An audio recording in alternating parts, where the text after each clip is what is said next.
Сен қиналдың өмір бойы, қиялменен жүресің өне бойы, жылайсың армандаумен күні-түні. Атанаң қарапайым оқымаған, сендерге қарауға да уақыты жоқ. Үй ішің бала-шаға топырлаған, қашан барсам үйіңе, болады үнемі қонақ адам. Бірікем дүниеге қарамастан, күтеді оны атанаң жаны қалмай, барын қойып алдына ауыр алмай, арқа-жарқа отырады күлім қағып, артық астық үйілген қамба бардай. Көңіл деген шіркін-ай, осы екен ғой, қалдырмаған бір атым Насыбайдай. Ал сендер жүресіңдер ойнап күліп, қонақтан соң сарқытын ішеміз деп, оған дейін бәріміз күтеміз деп. Тамақ деп айқайласақ ұят болады, анам сасып қалады білеміз деп. Не деген сабырлылық, шыдамдылық, бала кезде сендерден көргенім көп.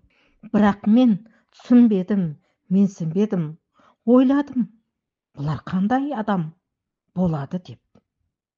Керісінше сендер бізден озып оқыдыңдар, жан жақты біліп бәрін тоқыдыңдар. Кездескенде достармен жайраң қағып, төрт жағың құбыладай шалқыдыңдар. Бұл күнде мен өзіңе таң қаламын, менсінбей жүргеніме ұяламын. Осынша білім, сезім қайдан келді? Сыры неде?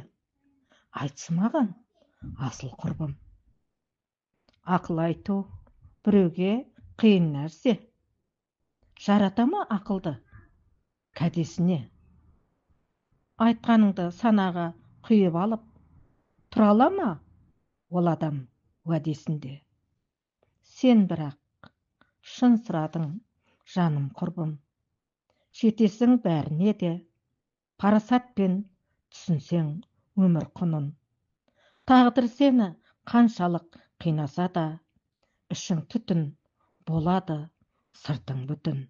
Алдыменен ішіңді тазаласаң, жайлап шыға бастайды әлгі түтін. Ашық болып шығады әрбір күнің.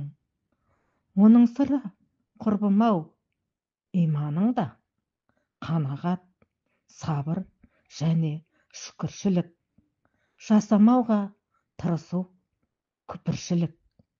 Ал дүниеге құнығып, көкірек керіп, адамдарға көрсетпеу еш ізгілік, бойына жинап алып арам ойын, үлкенді үлкен демей жерін алып, бір айыр шөбін бермеу жоқ игілік. Бұл нағыз оңбағандық, жан түршігерлік. Бәріне ұят керек, пайым керек, ар намыс және ақыл керек. Барлығын таразыға теңдей салып, тазалық тектілікпен қорытатын, ақ жүрек пен сабырлы мінез керек. Осыларды тұнықтай сүзіп алсаң, боласың сен де құрбым кемел зерек.